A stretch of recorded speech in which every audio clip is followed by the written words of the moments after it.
And we're live. It's just gone 8 o'clock in Washington, so it's time to start. Thank you so much for joining us from around the world for our second Global Parliamentary Workshop to mark the spring meetings of the IMF and the World Bank. My name is Liam Byrne. It's my honour to be the chair of the Parliamentary Network for the World Bank and the International Monetary Fund, and it's my privilege to welcome you to this second workshop organised by the network this week. This year, for the spring meetings, we've sought to organise our work in two halves. So yesterday we met together to recognise that the COVID vaccine gives us light at the end of the tunnel after what has been a truly awful year. However, we have to make sure that everybody gets to the end of that tunnel, safe in the knowledge that none of us are safe until all of us are safe. Today's workshop tries to take the debate on, and it tries to zero in on the question of our priorities now as we shift from lockdown to liftoff. We're going to hear from MPs from around the world about what they think about our priorities for the future in member countries internationally. And I'm delighted that we're going to be able to welcome two speakers from the IMF and from the World Bank to take your questions. So over the course of this morning, we'd love you to put some of your questions into the Q&A, and we're going to have a couple of polls that we'd like you to join in as well. These are anonymous polls, so feel free to speak your mind. At yesterday's workshop, we really saw how political leaders have got a monumental task ahead of them. In a way, what we're being asked to do is to pull off something of a five-card trick. First, we have to respond to the crisis.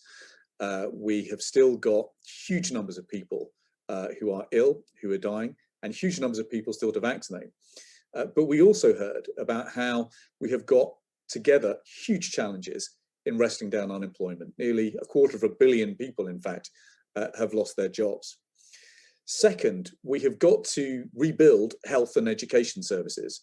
We heard how what has happened to children's education has been the worst education catastrophe for at least a century, something like $10 trillion in lost lifetime earnings because of the lessons that children have lost. Third, we heard about the challenge of how we're going to need to reallocate funds to new sectors.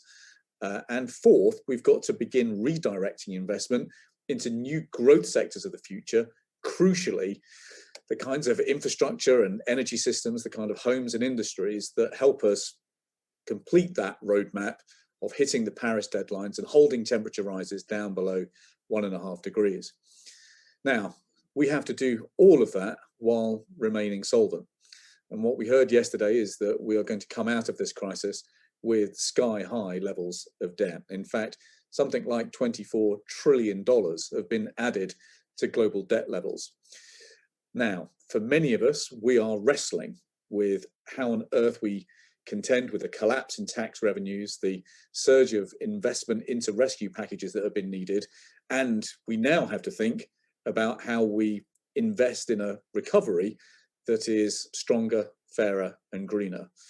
These are going to be very, very difficult things to do, and it's therefore vitally important that policymakers together step up the kind of dialogue that we've had over this last year. Think hard about the lessons that we've learned and think harder about how we make sure that our partnerships with international financial institutions like the IMF and the World Bank aren't simply a return to the kind of approaches that we had before the crisis. We genuinely have to think anew about how we do things differently for the years to come.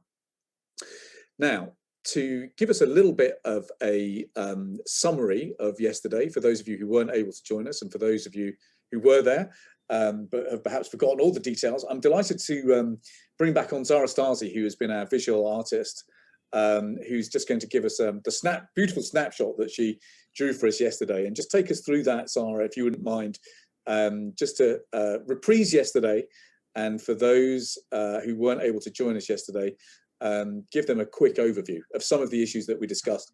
And then, if it's okay with everyone, I'm going to put on the first couple of survey questions, which I'd love you to join in on. But Zara, thank you so much for that brilliant work yesterday. Just take us through what you did yesterday. Thanks, Liam. Yes, of course. So yesterday I wanted to share the visual capture journey that we went on that echoes many of the points Liam just made. This is a type of tool that helps you to understand what we covered, but also share it beyond the folks in the meeting here today. So to start out yesterday, as mentioned, getting to the end of the tunnel, this was a conversation about equity, about how do we get all of us there. And what we started in with context around COVID-19 and the situation we find all of ourselves in, that public servants are really at the heart of the solution to this challenge, to getting us from pandemic to the Paris Agreement to the end of poverty. We spoke about this context, but really were posed with a single question for the session. How do we build back fairer? What are those themes or areas that we should be spending time and effort on to build back fairer? So the first that we covered that the speakers really talked about and our questions centered around was cooperation across policymakers. And this includes sharing learnings and really having that be a consistent thing that we focus on as we navigate these challenges. Similar to that theme, is building on the trust nationally and globally, and really using that cooperation to build trust and to focus on international collaboration and cooperation. This is something important for the future of the unknown, for how to stay prepared and ahead of what may come when we don't know what that is. So you see the unknown there before something strikes. Very paramount to that is the idea of proactive and clear communication, knowing what you want to share and how you want to share it, and being very proactive about that. And of course, we talked about that there is no trade-off between the economy and health of a nation, of a world. And we focus very heavily on the link between economies and vaccines, and the idea of, as Liam mentioned, everyone needs to be involved in this solution or else we really can't get there together. Vaccines need to be accessible for the economy to get back on track. One piece of this, as Liam mentioned, is investing in our future, and digital solutions came up time and time again as a potential solution, a potential equalizer to how we come out of this tunnel. It is not here consistently yet, but investing in digital solutions and closing the digital divide, especially when it comes to education, was one theme that came up time and time again. We also spoke quite a bit about where to reallocate funds to women, to children, to students in education, and then across sectors that are hit the hardest, which may be different country to country. Specifically, education and funding it should be a whole spectrum conversation, not just basic education, but technical education was also covered quite a bit as well. We also spoke about this whole project of getting to the end of the tunnel. It is definitely bolstered by international resources, but the social services that are needed across countries really need to be driven by domestic needs and supported by local policymakers before that impact can really take root. And the last piece of yesterday's puzzle was around focusing on the green recovery investment. So focusing again on our future and knowing that the green recovery and the green future and focusing on climate change as a huge global challenge is an area that we need to have front of mind as we focus on the next big steps, which we will talk about today quite a bit. Liam, I'll pass it back to you now, and I'll be excited to capture today's conversation. Brilliant. Tara, thanks so much. Brilliant summary. And yes, look forward to seeing you a bit later on in our conversation today as you try and summarize the complexities of today's discussion. Now we're going to ask you to join us in our first survey now. If I could just have the survey questions up on screen, please. Thanks so much. So this poll is anonymous, but we would love to capture your points of view at this stage on two questions. So first, what do you think is the highest priority for your country at the moment? Containing the spread of the virus, vaccine rollout, strengthening health systems, jumpstarting the economy. And then the second question is on a scale of 1 to 4. How concerned are you about debt levels in your country? So 1, very concerned, through to 3, not concerned. Option 4, I don't know. Before we start, before we hand over to our brilliant speakers today to get today's conversation going, we're now just going to hear from some voices, Parliamentary Network members from around the world, who shared with us earlier some of their thoughts about the priorities that they see in their countries as we try as a world to get back on our feet. Let's see the video now.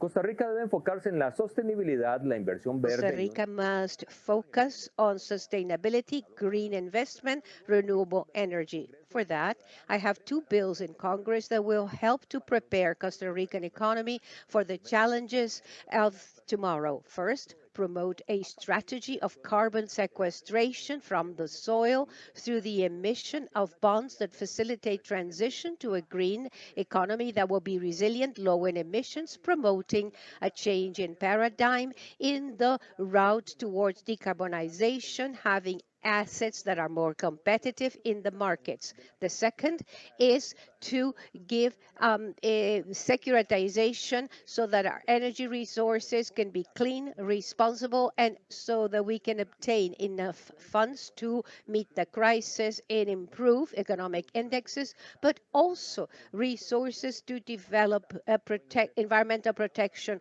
projects and also works related to that. My intention is to revert the consequences of climate change and fight against the greenhouse effects so that new generations can inherit a better country. For a greener and more inclusive recovery are: we must ensure that we do not go back to business as usual.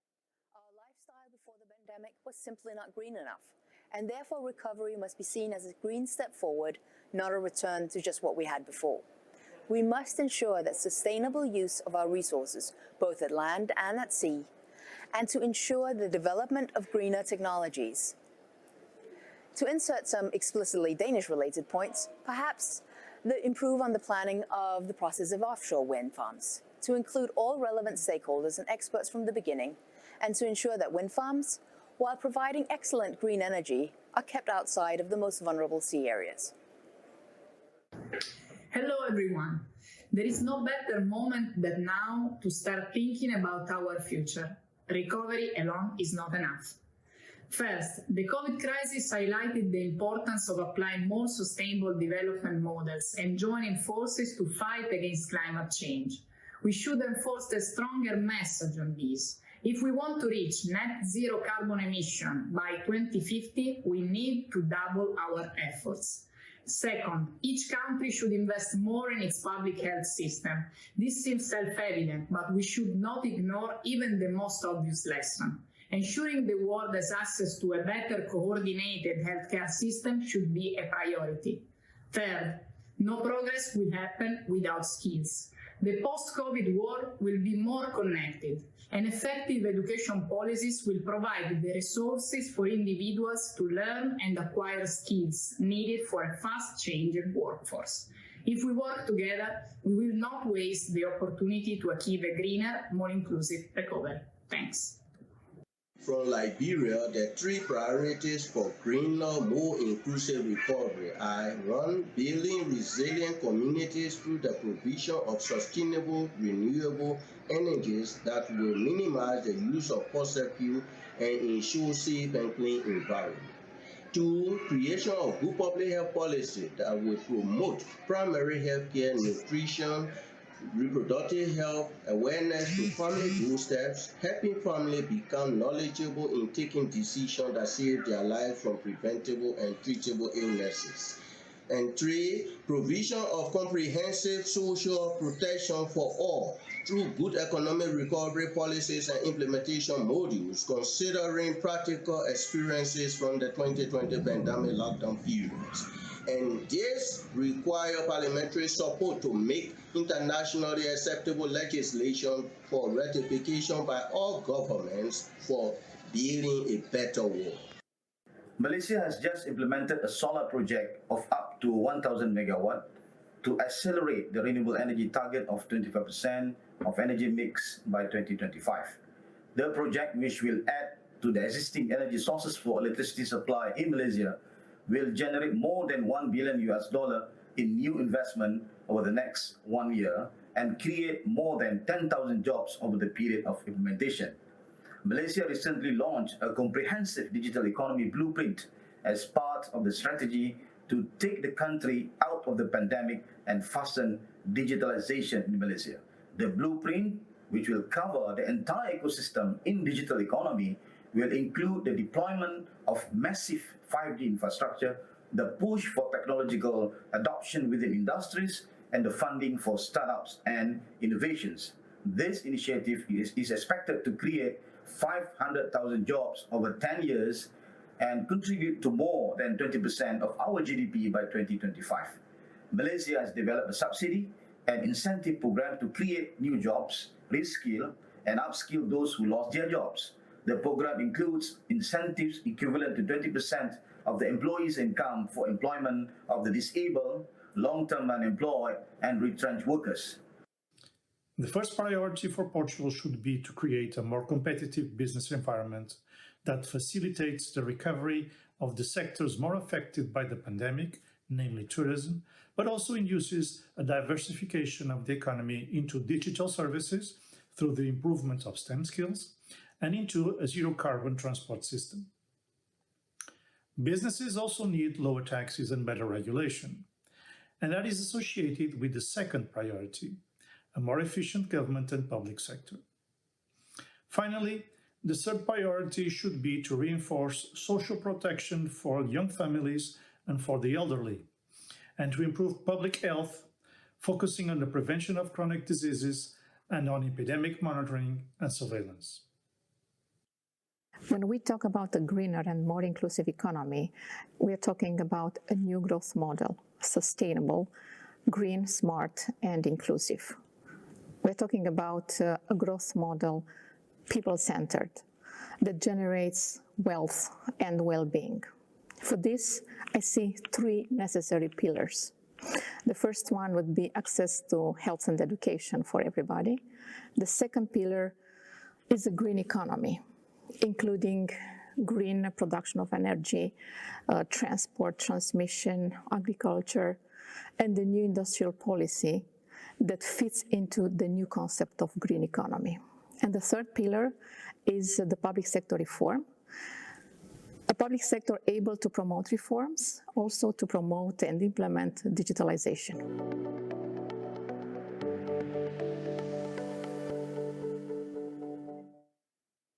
So there we are, some perspectives from around the world to get our conversation started this morning. Now, there are just 10,500 days between now and April 2050, when we hit the Paris deadlines. And over that period of the next 10,500 days, global GDP is forecast to double. There should be enough wealth created over the next few years for us to fulfill that mission of ending poverty and for us to make the investments that we need to fulfill the obligations that we all signed up to in Paris.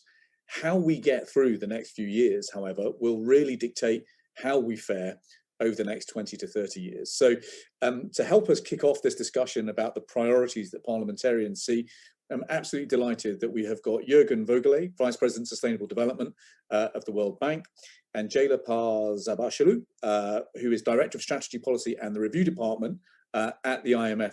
Jürgen, Jayla, thank you so much for joining us. I'm going to hand Jürgen to you first for your intro, and then Jayla, if I may come to you.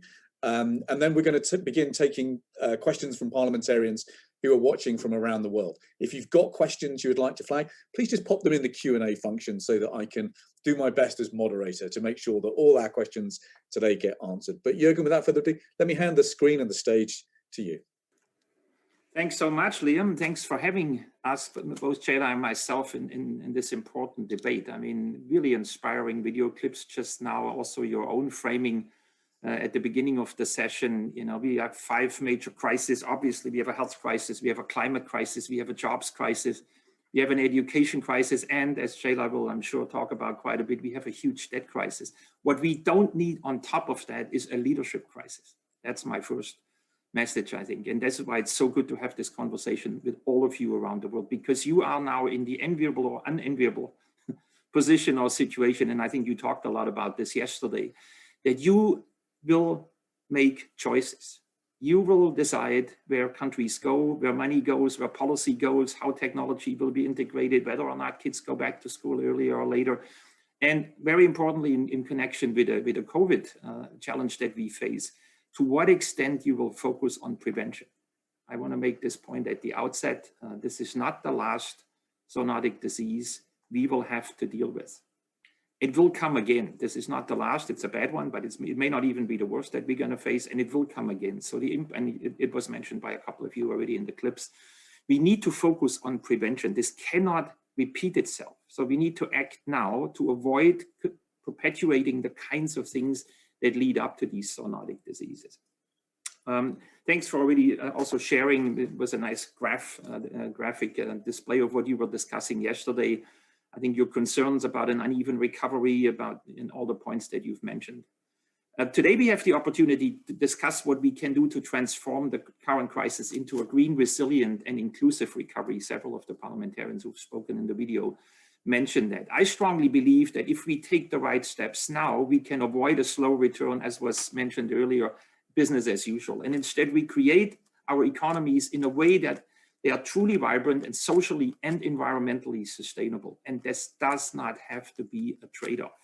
Let us be very clear. I just came off another session earlier this morning, an hour ago, where we had several ministers of finance from around the world talking about air pollution management. And the Vice Minister of Finance from China made the point that it is very clear that society, that economic development and environmental sustainability reinforce each other. They are not a trade-off. Even in a hugely industrialized country that's gone through very rapid development and faces huge challenges, the conclusion has been very clear, and you will be surprised if you look into it in detail, what is going on in that country. I actually don't think we have the option to go back to the situation before the pandemic, because as was also mentioned by one of your speakers just earlier in the video clip, COVID has shown the fragility of our societies and the deep inequality and exclusion in many of our communities. I think it was always there, but it was brought out so stark over the last 12 months, how deep that issue is. And our recovery needs to address these issues, or we risk leaving large groups of people behind and reversing the development gains. As we design the recovery, we also have to keep in mind that we're not dealing with a single crisis, and we've just discussed it. Climate change is no longer a future problem, but an urgent issue that we have to address with the same intensity and focus as COVID. If the current trends continue, and unfortunately we are still on the wrong side of the path, it will push 130 million more people into poverty over the next 10 years. Decades of work are being erased at the moment. 80% or more than 100 million of these people will live in what we call our IDA client countries, primarily in sub-Saharan Africa and South Asia, and many of them will move. And it will continue to result in natural disasters. They cost already about 18 billion a year. I'm sure many of you on the call live in countries where natural disasters have intensified over the past few years. Most of them are in low and middle income countries. These natural disasters currently cost firms about $300 billion per year due to disruptions in energy, water, and transport. And they also cost households, every single individual in those affected areas, more than $90 billion per year. So even social safety nets and other measures that you take, at the end of the day, it's the poor people that pay the price for this. So we have to act very urgently on this. Climate change is having many other effects, including land degradation, water scarcity. These impacts in turn make conflict more likely and cause migration, as I mentioned earlier, of millions of people. So the opportunity we have now, as we think about a recovery from COVID, is the opportunity to redesign our programs and policies towards renewed development progress, sustainable job creation, and low carbon resilient economic transformation. And we need to do this as efficiently as possible, because as you mentioned, this huge debt burden, every dollar counts. Every dollar that you spend, you need to think about much more carefully than in the past. The good news is that for every country, being more ambitious on climate and more generally focus on the sustainability of development is also more efficient and is good for economies and people. For every dollar invested in resilient infrastructure, $4 in benefits are generated. In total, that's a $4.2 trillion gain for the taking over the lifetime of new infrastructure. So building, designing, financing infrastructure going forward the right way in a resilient way has tremendous benefits going forward. And it's not only economics, it's also jobs. We can create more than 65 million new jobs globally out to 2030 in this. Then investing in landscapes and ecosystem restoration, which has been a little bit neglected or quite neglected in the past few decades, is a huge opportunity to improve rural incomes, raise agriculture productivity, protect irreplaceable biodiversity, which is another extreme crisis hitting us at the moment, and reduce vulnerability to drought and floods. These things are not only good for the environment, they do create jobs and they stimulate the economy. When one of the more important immediate changes that we can make, one that's clearly good for the economy and the environment and can be designed to maximize impacts on people, is redirecting existing financial support to specific sectors.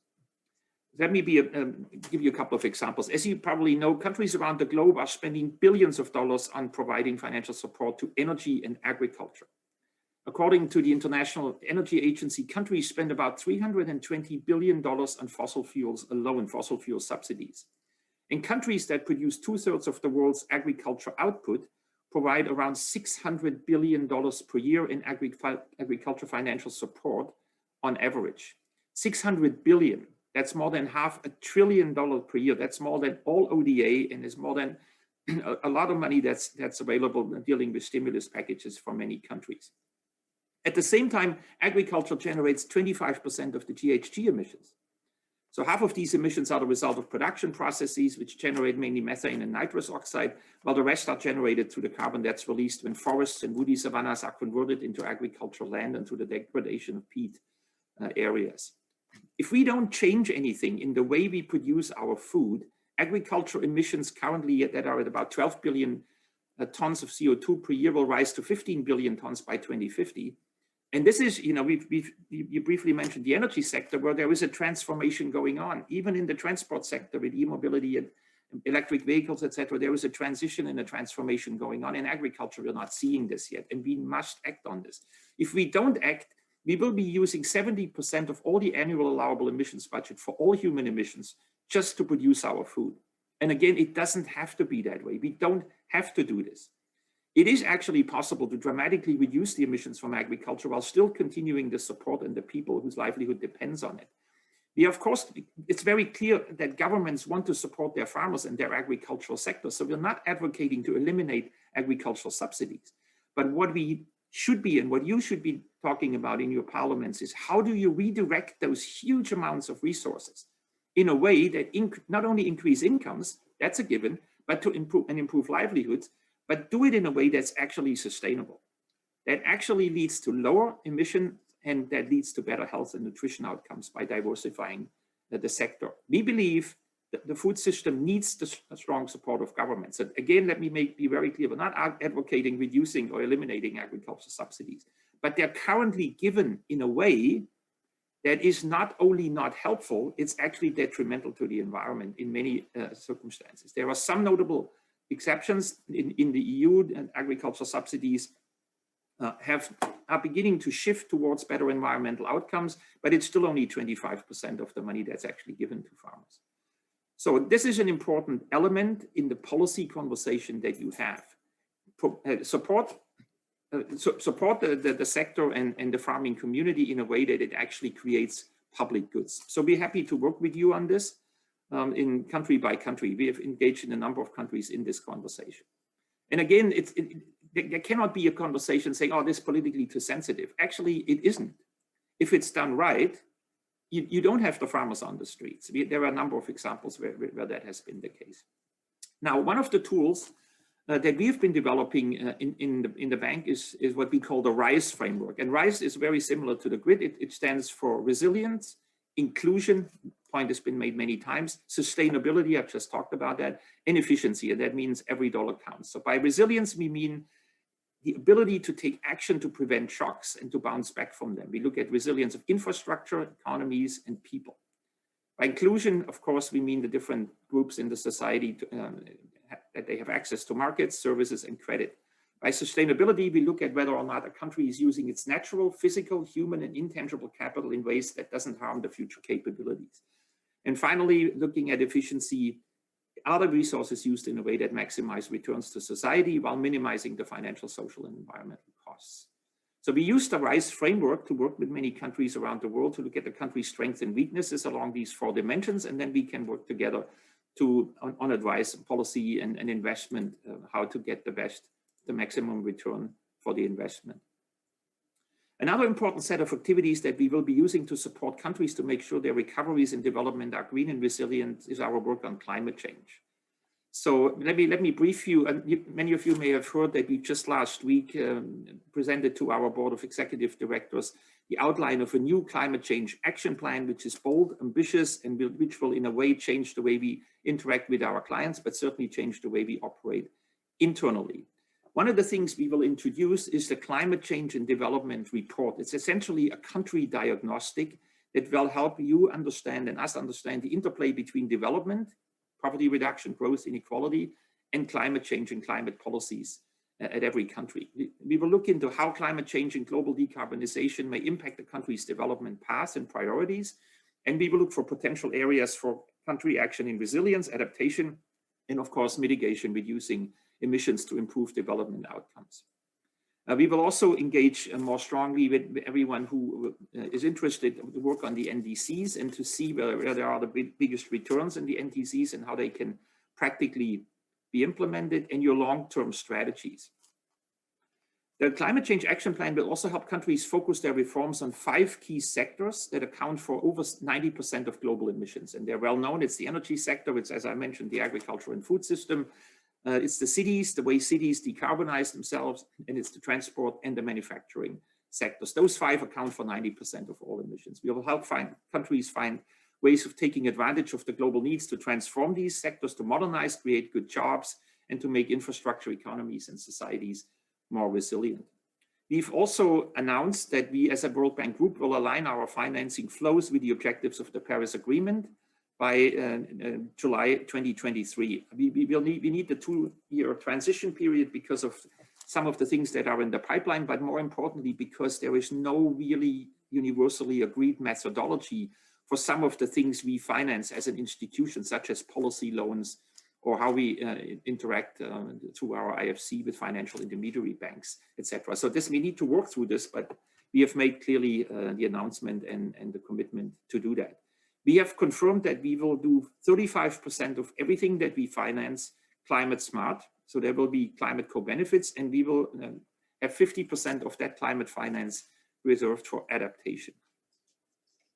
So with that, I took you a little bit through what's going on internally, but also how we think about a green, resilient, sustainable, and inclusive recovery. With that, I'm handing it over, if that's okay, Liam, I'm handing it over to Chela to hear what's happening at the IMF. That's brilliant, Jürgen. Thank you so much. And what I thought was sophisticated and intelligent about the presentation is very clear recognition that we have to secure consent for some of these enormous changes that we're making. Farmers on streets are a political catastrophe. And therefore, as we work through the policy framework and towards a new model, bringing the people with us is obviously the thing that keeps us awake at night. So thank you for recognizing some of the political challenges of making sure that we make this transition without losers, effectively. Great, right, with that, let me hand over to you, Jayla, for a perspective on some of these questions from the IMF. Thank you very much. And it's really a pleasure to be here in this discussion and participate in the Global Parliamentary Workshop.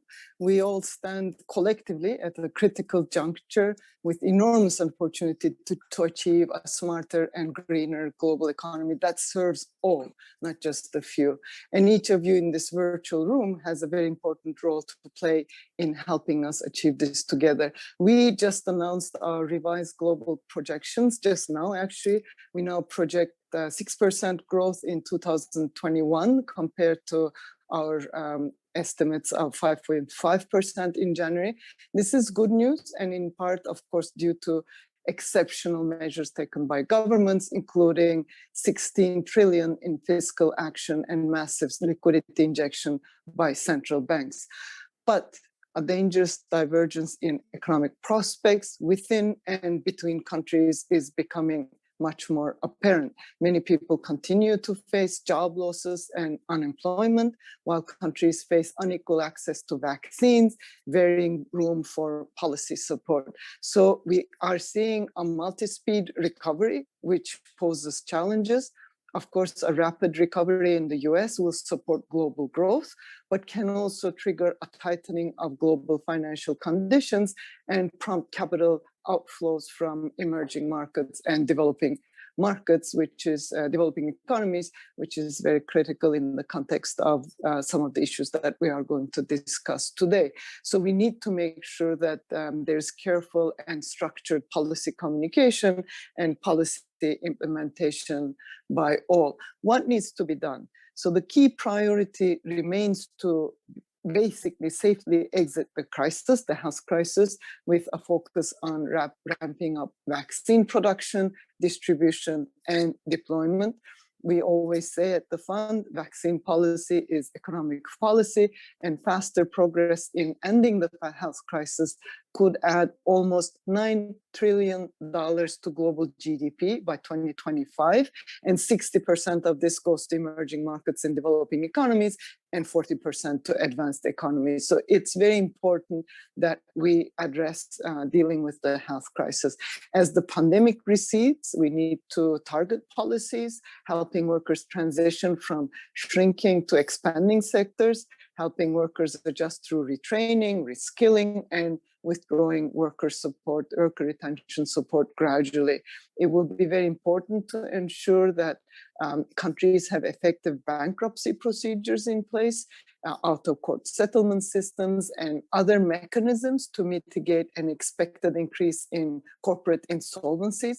This is really critical to make sure that corporate debt does not end up becoming a contingent liability and add to sovereign debt. So we need reforms to mitigate economic scars and to promote a fairer and more inclusive transition. As was mentioned by all of the parliamentarians earlier on, as well as Jürgen just now, we need to invest in the future. The crisis has made the case for pandemic preparedness and more broadly for investing in resilience, especially to climate shocks. Our research has shown that a coordinated green infrastructure push combined with carbon pricing could boost global GDP in the next 15 years by 0.7% and create millions of jobs, which is really critical. And climate change has severe economic, financial, and distributional impacts, together with the scope to exacerbate fragility and volatility. At the fund, we are embracing the transition to the new climate economy, one that is low carbon and climate resilient, and one that fights the causes of climate change and adapts to its consequences. We are firmly integrating climate analysis in our surveillance activities. We are encouraging the largest emitters to engage with us on climate mitigation in the context of their Article 4 consultations. This is the surveillance mandate of the IMF, and 12 of the 20 largest emitters are already part of this process. We are also launching a new climate change indicators dashboard to improve data for policymaking and advice, and helping adaptation and resilience building efforts through increasing our capacity development support, as well as expanding our climate change policy assessments. We, of course, have to also need to transition to the new digital economy. This will be critical. The pandemic has given digitalization a further push. A growing number of central banks are considering digital currencies, which could, of course, transform the international monetary system and has implications for global financial stability. And digital infrastructure investment could help transform our economic system, boosting productivity and living standards and financial inclusion. So we need to combine better infrastructure and greater access to the internet with investment in people's education and health. And this requires sufficient public revenues and national tax systems retooled for the 21st century. And this is very much, of of course, in the domain of the work of many of you. And this will mean making this more progressive and fairer tax systems. We must couple this with modernizing international corporate taxation through multilateral efforts to ensure that highly profitable firms pay their fair share when they do business. So what is, of course, ahead of us is that some will not be able to invest in the future compared to others. The pandemic is adding to spending needs at the same time as revenues are falling due to lower growth and trade. Debt burdens are building up. Vulnerable countries, including many low-income countries, are facing higher financing costs or very limited access to external financing, and are at risk of missing out on this once-in-a-lifetime transformation to a new global economy built on green and digital foundations.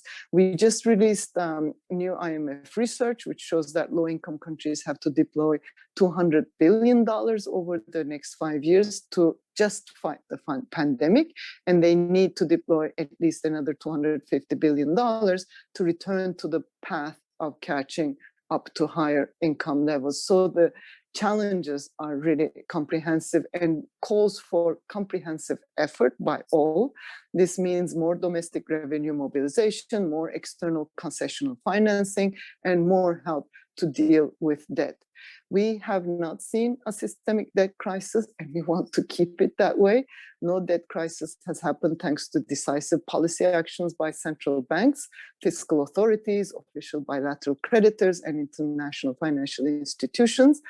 But we should not sit idle waiting for a crisis. That's why we are taking very important steps to deal with debt. Debt transparency is, of course, critical for the recovery. Significant improvements in debt transparency will require concerted efforts by the official community, including creditor and debtor countries. And all stakeholders have to do their part to address debt problems. The debt service suspension initiative, which was called for by the managing director of the IMF and the World Bank president last March, has been very valuable for many of the poorest countries, and we support its extension for the remainder of 2021. It's good news that the G20 countries have agreed to act together.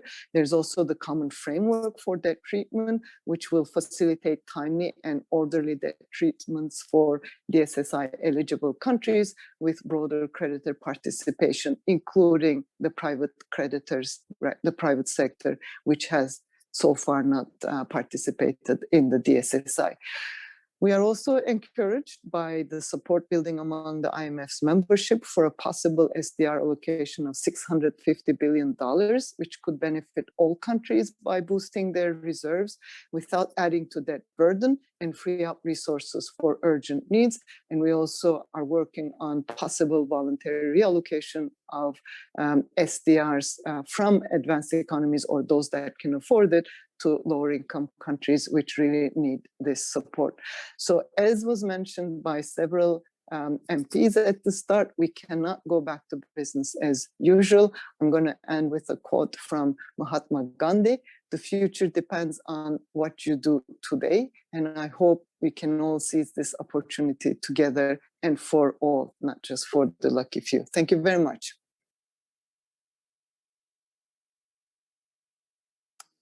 Jayla, that was a wonderful presentation. Thank you so much indeed. Now we're going to just have a second survey now. If I can just have the second survey questions popped up now. These are anonymous. This poll is anonymous. So 2 questions we'd like to put to you watching from around the world. What do you think is more important at the moment in your country? Investing in greener jobs or reducing unemployment levels? And then second, we'd love your point of view on this question. How could the World Bank and IMF support parliamentarians in your country achieving that greener and more inclusive recovery? So we'll just give people a minute or two to respond to those questions, and then I'm going to share with you the results through the magic of Zoom polls, just to get your perspective on it, Jayla and Jürgen. But just while we're waiting, I wonder if I could just put this question to you, and maybe Jayla, you'd like to pick this up first. For many of us in politics around the world, it feels like we're in the middle of a riptide. So on the one hand, there is the need for almost a double surge of fiscal and monetary support. We've got the emergency to respond to, plus we're trying to mobilize investment in a greener, fairer, stronger recovery. That's on the one hand. On the other, all of us are having to begin worrying now about fiscal consolidation in the years ahead. Now, I was a finance minister in the UK at the end of the great financial crash. Back then, when we looked at fiscal consolidations around the world back to the early 1970s, we had a particular view about what were healthy or unhealthy levels of debt. But we also had a view that consolidation needed to be driven by public spending cuts rather than tax rises. Now, these two conflicts are a really significant political challenge for many of us at the moment. But I wonder if you could just maybe offer any kind of reflections on the timing of fiscal consolidation moves, whether we now think differently to the way we did 10 years ago about sustainable debt levels. And thirdly, what would you say about the tax spend mix today? Obviously, it will be different in different countries, but we had a particular view back 10 years ago. I wonder if that's moved on. Maybe Jayla, and then I could come to you, Jürgen, and I will put that poll down, and then we're going to present some results. No, thank you very much for that question. I think it's excellent, and this is very much the concern of many, as we discuss with many of the ministers of finance, the timing.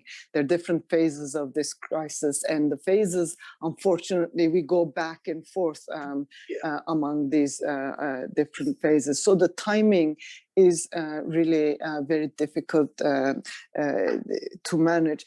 In particular, given the implications of the health crisis on the economic crisis, it's very important that we address the health crisis. So we have been at the fund really putting a lot of emphasis on managing the health crisis and really doing whatever it takes to deal with the health crisis so that this minimizes the concerns for increased economic issues. But at the same time, really thinking about a medium-term fiscal consolidation effort. This is in parallel with addressing the pandemic. And in that context, the low interest rate environment obviously helps because the interest servicing costs, debt servicing costs are much lower than the last 30 years. And interest rates are projected to remain low, which makes it relatively easier to plan. But as you said, it's really critical to plan already now for the next phase. And that will include a different mix between tax and spending. So for many countries, it's going to be important to increase revenues, tax revenues. I mentioned a more equal and just tax system, and we have been working very much on that, including what we discussed earlier on going to a green recovery and the role of carbon prices and carbon tax, and we have written quite a lot on this at the fund. So I think we have to think about where we were before this crisis, which was very unequal, and how we are going to a system, a tax system, which helps us also to go to a more equal society. Yeah, useful. I think it was actually one of your colleagues, Carmen Reinhardt, as well as Ken Rogoff, who published that wonderful book about 10, 12 years ago, which presented a pretty clear view about it presented a pretty clear view that high levels of debt were not necessarily great for growth. Do you think that perspective has changed a little bit now? Do we think about that a bit differently, Jayla? I think what is very important is if debt is growth enhancing. Yeah. So it will be very important to make sure, unfortunately, we have many countries where 50% of investments are inefficient. So quality of public expenditures, quality of how debt is used is going to be critical. I like saying debt, I think of debt in three ways: good debt, bad debt, and ugly debt. And we have to make sure we don't have ugly like debt. Taxes, that's actually. Exactly. where we need to make sure we have transparency, and we need to also make sure that there is that goes to good use, which is growth enhancing. So for me, that's really where we need to pay a lot of attention to. Yeah, great. Jürgen, what's your perspective on this? Is really Sheila's area of expertise, but so I fully agree, of course, with what she said. But let me add, it's not only about the debt, it's also with the money that you already have in your coffers and that you are spending. I mentioned the combined $1 trillion a year that go to energy and agriculture subsidies. Yeah. Let us not forget that. You know, in good times, that's okay, right? Nobody wants to touch it because it's politically sensitive. These are not good times right now. It is really worthwhile having a conversation how to spend $1 trillion at the moment, like Sheila was saying, you know, and I don't know which of the three categories it is right now. But some of it is not very helpful in terms of economic, job, and environmental and public goods returns. And I think it is worthwhile discussing it. And again, the point is not to say we're gonna reduce subsidies or we're gonna eliminate subsidies. That's politically not feasible, certainly not at this point. But you can redirect it and get a much better outcome for it. That we have seen and we have shown a number of countries around the world. So I remember 10 years ago, we used to have a saying, which is we knew what to do. We just didn't know how to get re-elected once we'd done it. And indeed, in our case, in the Gordon Brown government, that indeed is what happened. Right, let's have a look at the poll results, which I'm going to share with you. So here we go. So very interesting. So what do we think is the highest priority in your country at the moment? So vaccine rollout, clear number one there. On a scale of 1 to 4, how concerned are you about debt levels? Very concerned, 60%. These are much clearer answers actually than the polls we had yesterday. I wonder if we could get the answers to the third and fourth question that we asked as well. Very interesting. Okay, so what do we think is most important right now? Small majority for reducing unemployment levels. And then how does the World Bank and IMF support parliamentarians? Targeting country level engagement, 72%. Clear winner there. Very, very interesting. I'm not entirely surprised. I mean, certainly we are, in our country, I can tell you, we're wrestling with this debate about how we recover and go green. And many people, many voters, the boss, in effect, they do see those two objectives as intention. So people will often say to us, well, look, don't we need to recover first and then go green? Now, you know, in some countries, there's a lot of discomfort about that, but it is seen as a dilemma. It is seen as a trade-off, and we have to create political solutions to squaring that circle. So, you know, in my part of the world, we talk about becoming a centre for green manufacturing, for example. That's how we, given our tradition here, square that circle between recovery and going green. But Jürgen, I wonder if I could invite you first just to sort of reflect on what you saw there with any particular observations. Look, I mean, we have to maybe pick up this tension between recovery and unemployment. Yeah, I mean, we have this discussion on a daily basis, just like I'm sure it's happening in the fund as well, right? There is always those who say, oh, there is a trade-off, but, you know, we can't do both at the same time. We first have to get people back into jobs and then we worry about green, you know. And my view, my personal view is it's the opposite. The trade-off is not going green right now. That's where your real trade-off is. And this is spatial and temporal. There's always this, yeah, in the long term, green is better.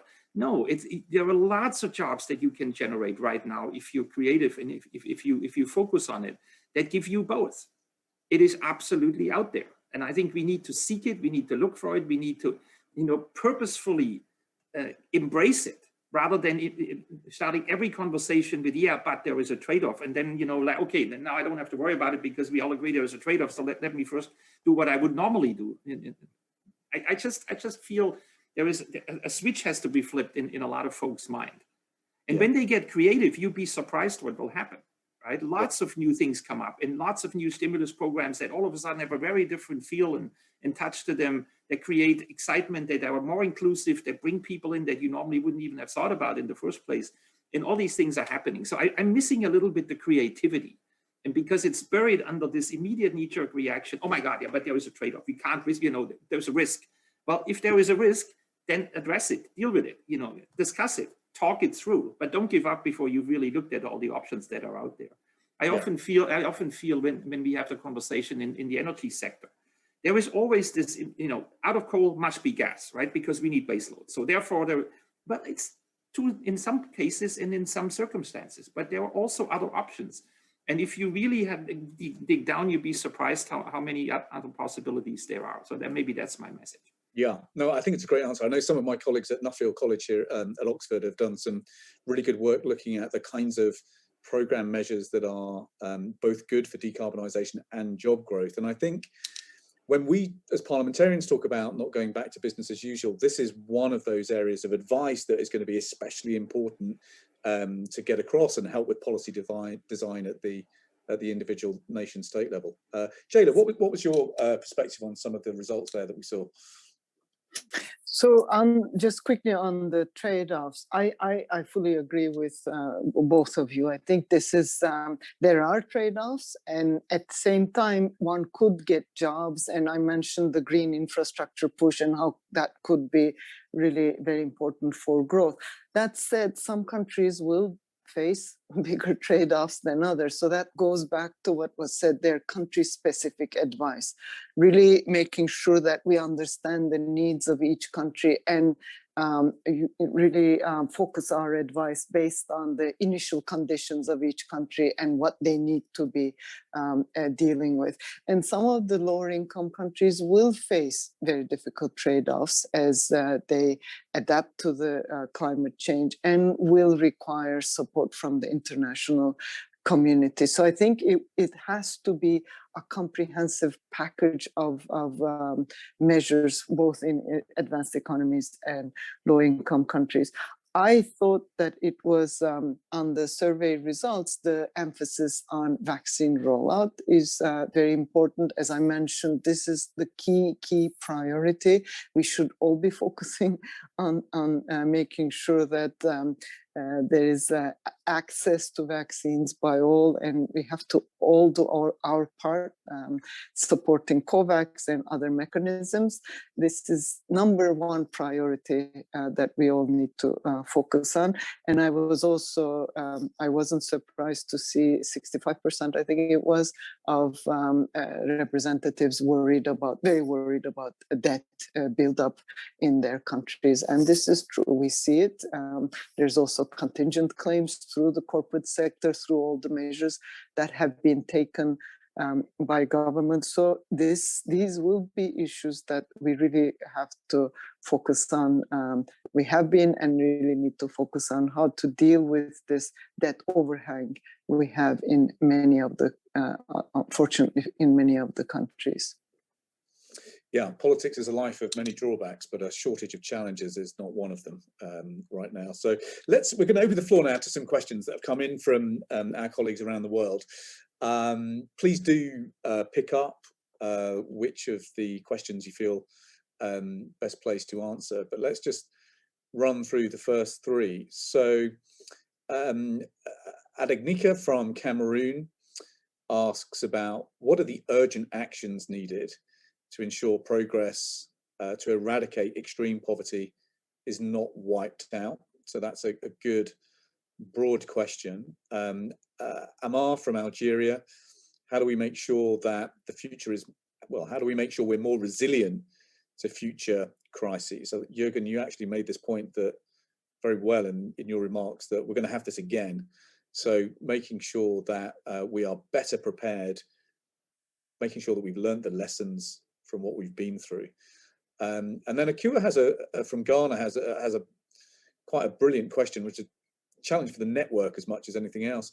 What can be done to build parliamentary capacity for participation in the Paris Agreement? Jürgen, do you want to have a crack first?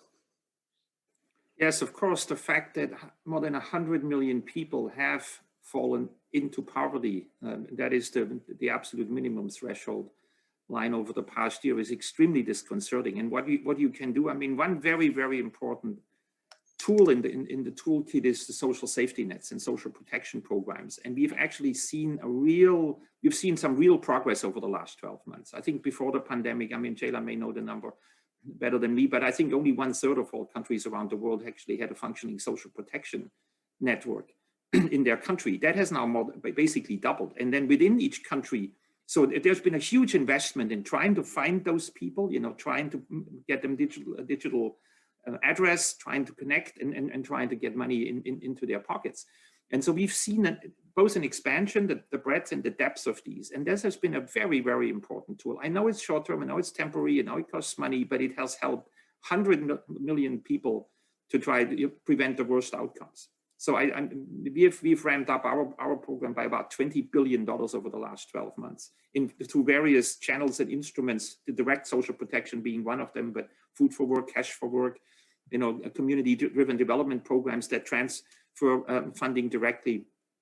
Very, very important toolkit. And I think the world always needs to be ready to have that up the sleeve when something like this happens. It's not a solution to the underlying problem, but it is very, very important. The second one is investing in food systems.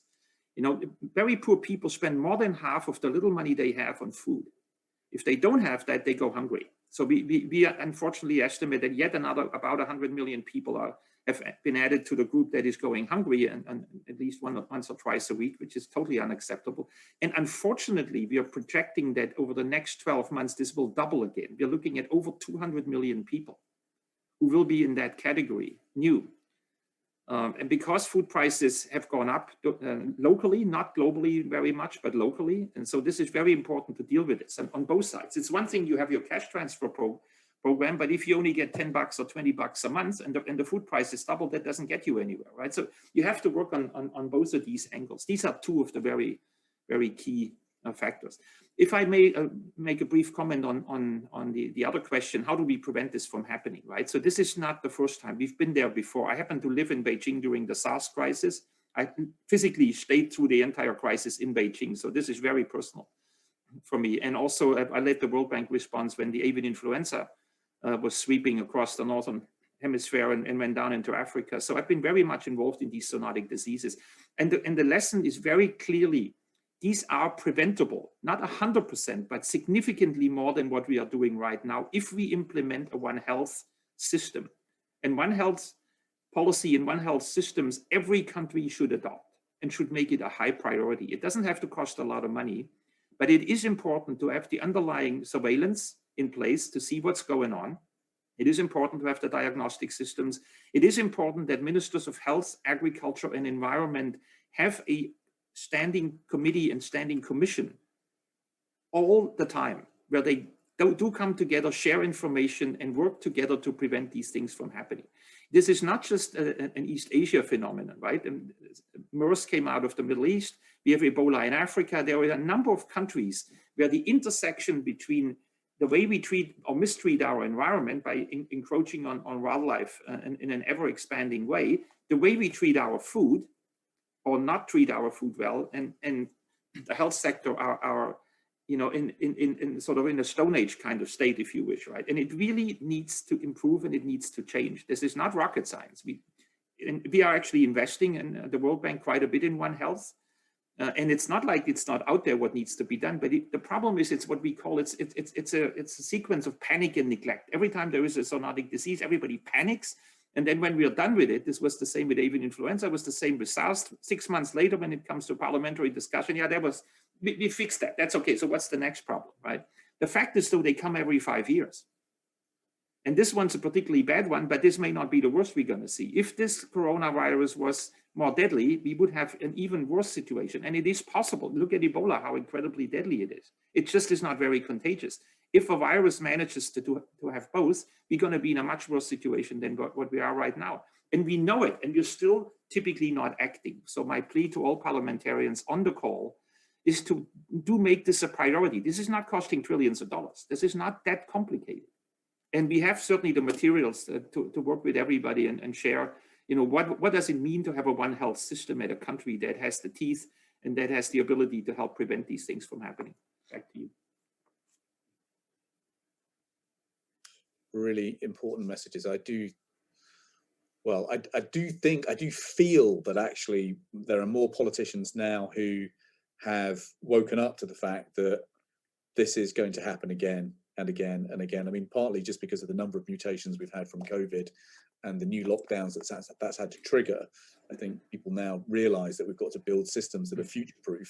Liam, if I may, when we were faced with the avian influenza, which of course was nowhere as deadly or as bad as this one is, we did put together a global program in the World Bank that allowed countries to access money very fast within 2 or 3 weeks, and not like a typical project cycle, because we created this global program. We went to the board, we had it approved, and then people could just come and countries could just come and sign up for it. And we ended up doing 72 projects in 62 countries. In 10 countries, we did it twice because they got hit twice by the avian influenza. And that actually really helped with the One Health ramp up. It improved diagnostics, surveillance, the thing. But then, 6 months later, it was like, okay, the interest waned and there was no more demand for this. And I think we have to maintain that demand. Every country needs to feel not only responsible for its own people, but for everyone else on the planet. Because as was said before, if not everyone does it, everyone has a risk and will suffer, right? This is something that we collectively need to do. This is even more collective than climate change. If the key emitters solve their emission problems, it doesn't really matter what many of the other countries do, right? That are not emitting right now. But with this one, every country matters. So this is a particularly wicked challenge, but it's not complicated and not super costly to fix. Thank you. Yeah, brilliant.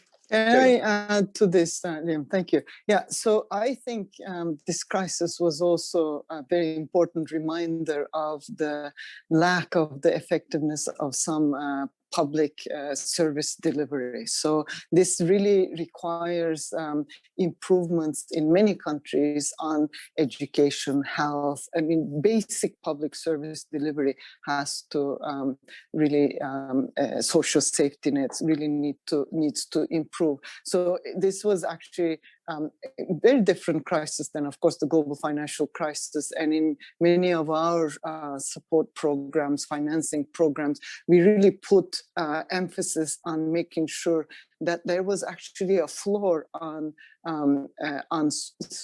spending for social needs, making sure that there was protecting social spending for many countries. So that was a big change in terms of IMF advice as well as IMF work. There was a question about how do we make sure that we can take action to make sure that we don't lose the fight on poverty, which I think is really very important. And this is really critical to also make sure that we are more resilient to future crisis, because mostly it's the poor that gets most impacted by crisis, be it economic crisis, health crisis, or otherwise. So I will come back to the point of really making the tax system more progressive, raising capital gain tax rates, ensuring highly profitable firms are appropriately taxed, closing loopholes, and importantly, ensuring that tax systems are enforced, especially for wealthy taxpayers. So I think this is going to be really important, and we need a systemic approach to improving tax capacity. And international community needs to step up to ensure that countries can finance critical spending. This, of course, requires more grants, more concessional financing, and in some cases, additional debt relief, reprofiling, and restructuring of debt, coming back to some of the issues we discussed earlier.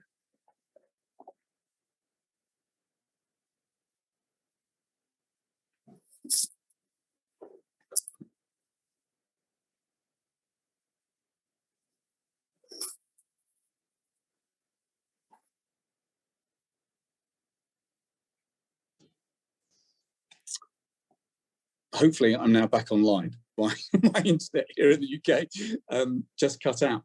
I'm going to pick up the next set of questions now, and you're going to know you need to leave in a few minutes, but let me just rattle through these. So Abu Bakri from Senegal asks, is it true that due to climate change and deforestation, tropical forests are now becoming less and less effective?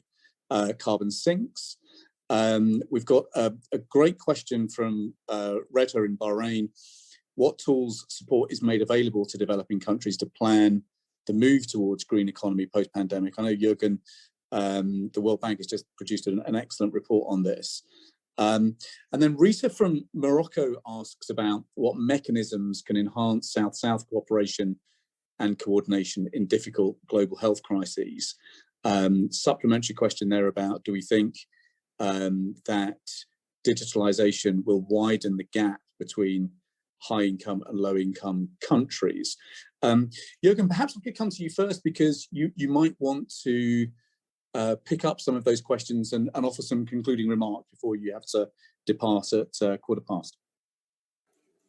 Well, thank you. Well, let's not get down on the trees, right? I think the trees are a huge part of the solution, right? I mean, science always evolves, and it's not all green in the same shade. Let me put it that way. There are very important forests on Earth that need to be maintained if we want to keep the carbon where it is. If we release that carbon, it will make an unacceptable additional contribution to emissions that is absolutely not desirable.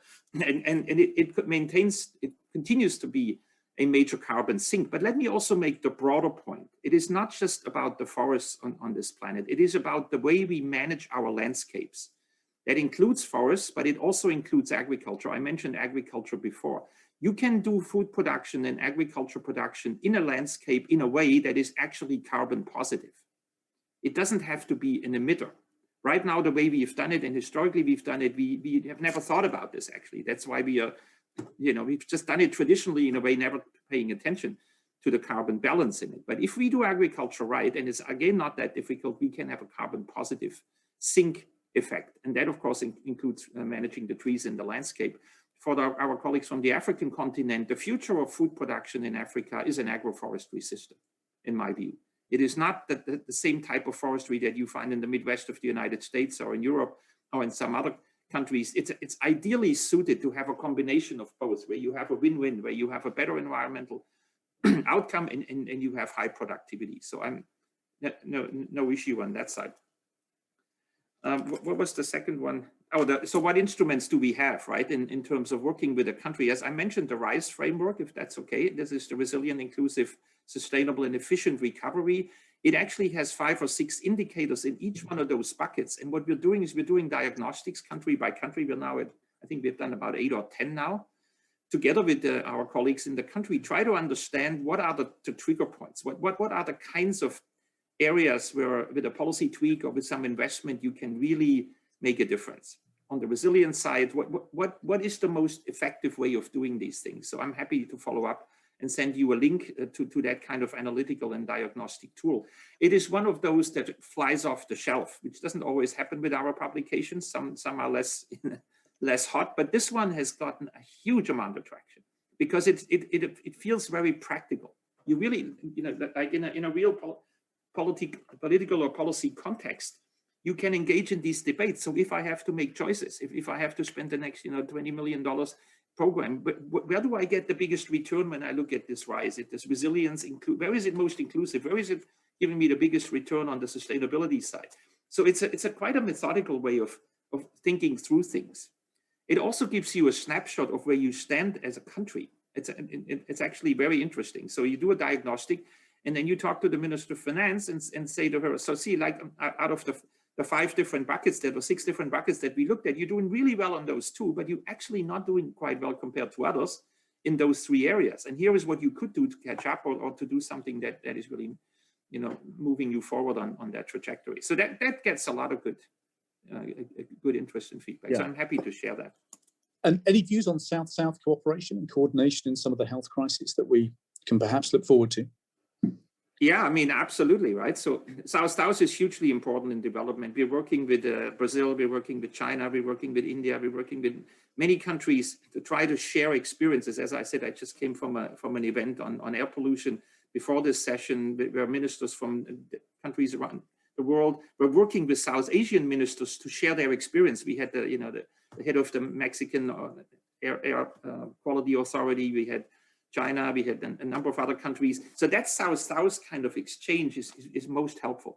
And right after I'm leaving you here, we have the Minister of Finance coalition around climate, speaking for 2 hours around, and that's the same. It's peer. It's not south to south. It's peer to peer. We have like nearly 60 ministers of finance now, including the US has just joined. China hopefully will join, and we have many other countries. And the sole purpose is to exchange experience, including what you sort of said at the beginning. Politically, some of this is really hard, but that's exactly where you want to share experience. Like, how was it that you were able to change agriculture policy in your country without people on the street? And why did they show up in Delhi, right? And so what is to be learned from this? How can you do this differently? I think that's a very, very powerful instrument. And I think your network, Parliamentarian network, is hugely important in this context. And I've actually interacted with a network several years ago when I was Director of Environment around the waves, that's wealth accounting for ecosystem services, sort of the parallel to the GDP, like where you actually internalize the externality cost. And that was very, very welcome. And the south to south was a very powerful way of, or the peer to peer was a very powerful way of interacting and learning. Yeah, so wonderful. Well, look, thank you, Jürgen. Thank you so much for joining us. We look forward to seeing you again soon. And let me just hand the floor now to Jayla for any observations on those questions. Thank you, Liam, and thanks to everybody. All the best. Thank you so much, Jürgen. Thank you. Jayla, over to you, and then I'm going to bring in our visual artist, Zara, for her reflections on what she's heard today. But Jayla, over to you. Great, thanks. And I also have to run to the same meeting, which is really a great way to bring everyone together on this coalition. Just very briefly, I think it's really very important on South-South cooperation, both on the issues related to green, but also the question that was asked about digitalization and the gap that is widening. There are several countries which are making incredible progress. India is one, Kenya is another one, both in terms of access to finance, financial inclusion, but really making use of digitalization. So I think there is very important and very important to have the South-South collaboration, sharing experiences, learning from each other. And this is a key part of our work as international organizations as well. On some of the issues that were raised, I just want to also use this as an opportunity to just underline some of the issues that I mentioned.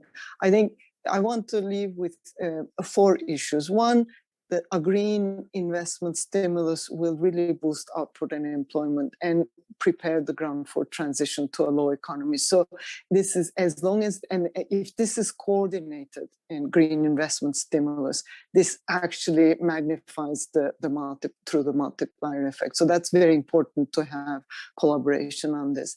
Pre-announced progressive increases in carbon prices will really help efficiently allocate new private investment to clean energy and, of course, mobilize valuable revenues. We estimate about 1 trillion for advanced economies alone. And to ensure that we have a just transition, the governments should use part of the carbon revenues to, of course, compensate affected households and support job transition from high carbon to low carbon sectors.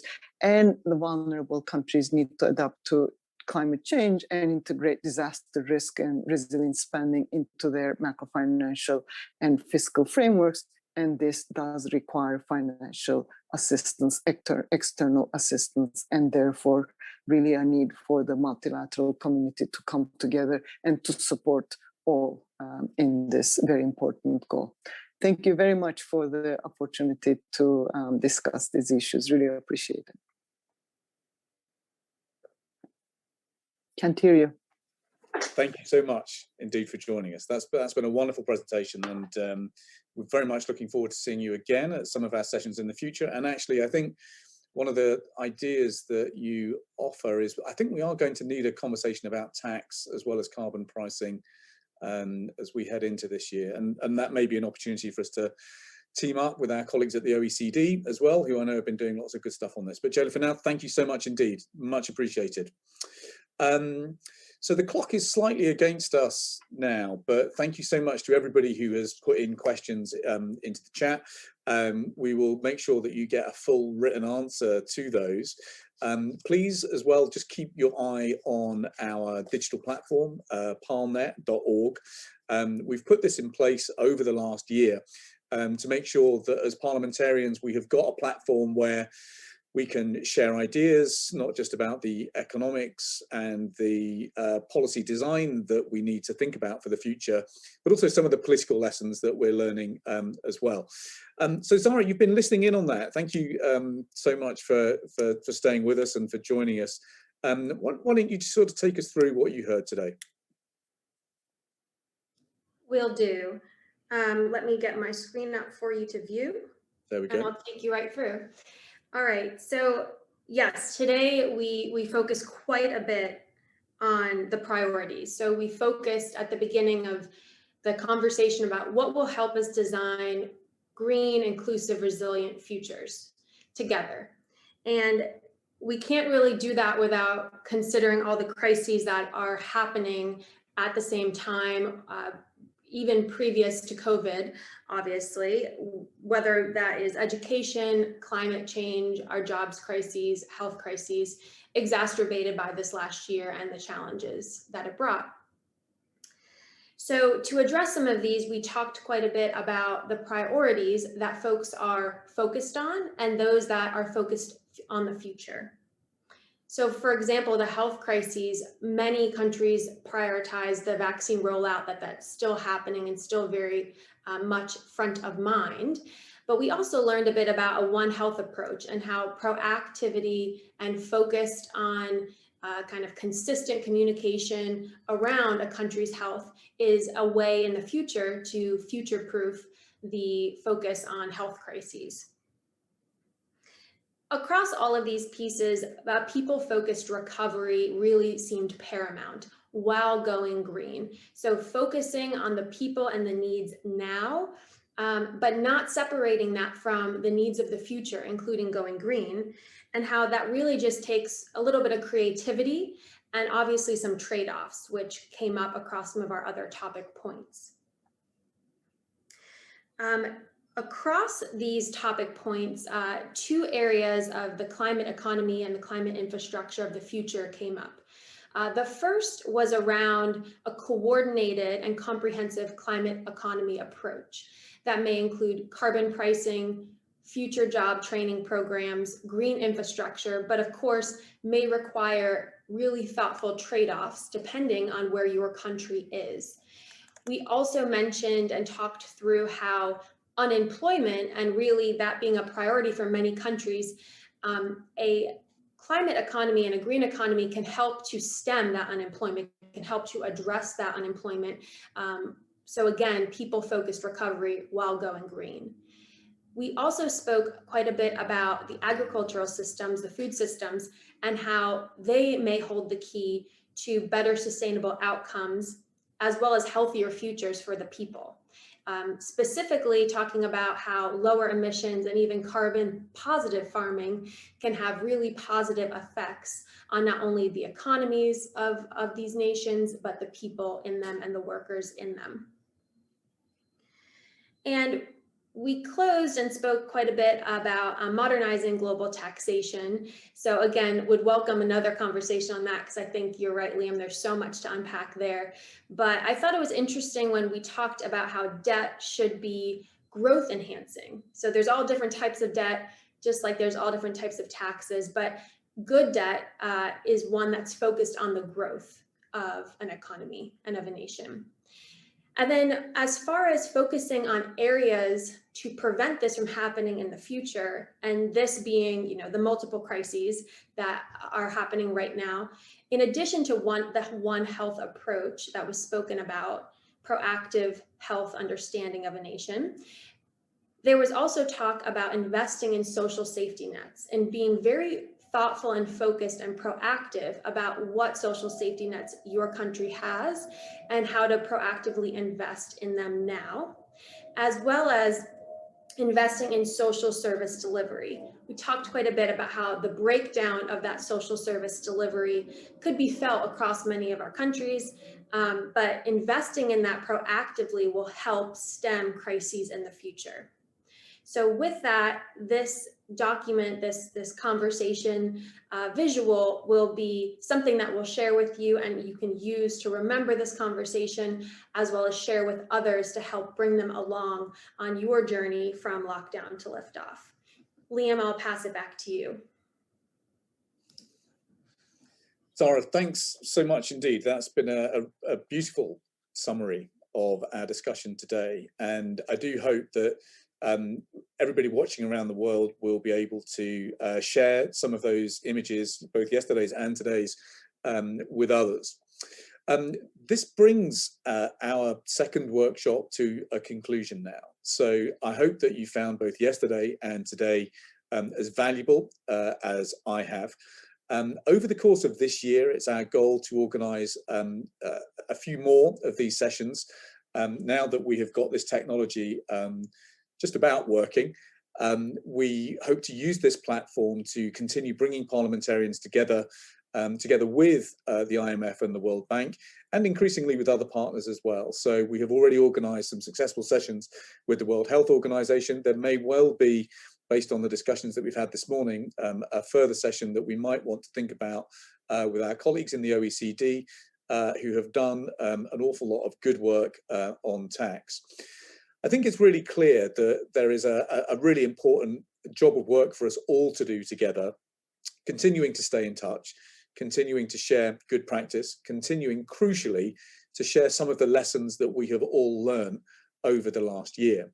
I know that in our country, in the UK, in many fields of policy, we've had to innovate faster in the last year, do things more differently in the last year than we have in some cases in the last 10 or 20 years. We've learned an awful lot under the pressure of this crisis. So we need to be together drawing out the things that we've learned. We need to be making sure that we share those lessons with each other. And crucially, we need to continue the dialogue with international finance institutions about how their programs need to adapt at the country level in order to help us navigate some of the enormous challenges that still lie ahead. I hope that you found today valuable. We would love your feedback. We would love your thoughts and comments. If you would like to contribute blog posts to our digital platform, parlnet.org, we would love to hear from you. Ultimately, this is a team effort here at the Parliamentary Network. We can only share ideas if you're feeding those ideas into this dialogue. So that brings our session today to a close. It's just left to me to thank the translation team for the fantastic work that they've been doing at Interprify, to Gagana and Philippe, our team at the Parliamentary Network, along with Sholto Malud, Hannah, Blythe, Elizabeth, Steve, and indeed to Zara Stasi, and to everybody who is working with you. Just a huge thank you for helping make sure that our workshop yesterday and our workshop today have gone so smoothly. We're hugely grateful to you. The final thing that I just want to share with you is for young members of Parliament. Tomorrow at 8:30 Eastern Standard Time, we have a focus on using technology for good governance. We'd love to see you there. For those of you who are wondering what a young member of Parliament is, a young member of Parliament is under the age of 40. But we have a great and growing network of young parliamentarians who are working with us, and we'd love to bring you together at 8:30 tomorrow, Eastern Standard Time. That's it from me. Do let us know your feedback. Do stay in touch with the other events that the World Bank and the IMF are organising over the course of the week.